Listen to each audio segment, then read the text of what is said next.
when you are going for product sense and product signals, these are what hiring managers are looking for. Do you understand the product motivation and the context?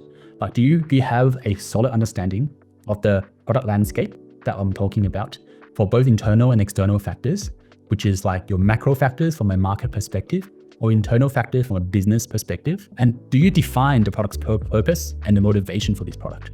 So a good example would be like, let's do a gardening app for Facebook.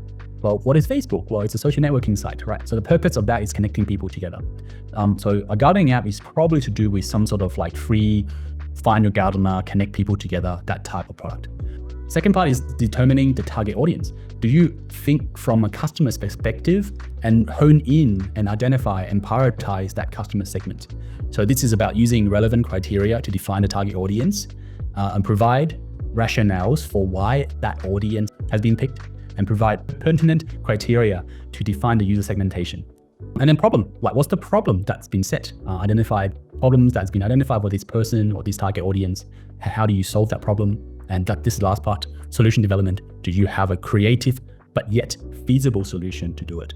So you can't just say AI everything. You're going to say, well, I'm going to have AI, but one part of this is going to be very, very normal. So for example, you can have maybe like a gardening app for homeowners that is trying to track how much money they spend every single year on gardening products so they can claim it on tax. Then great, awesome. Then you can use AI to aggregate the spend, give you an insight and prediction. But that app is not an AI app. So it's got to be feasible, not too crazy, but also understand the tech landscape as well. So all of this, imagine doing all that in a span of 45 minutes in an interview process, right? And this is why it's very hard for you to just read a book and do a course and smash the interviews.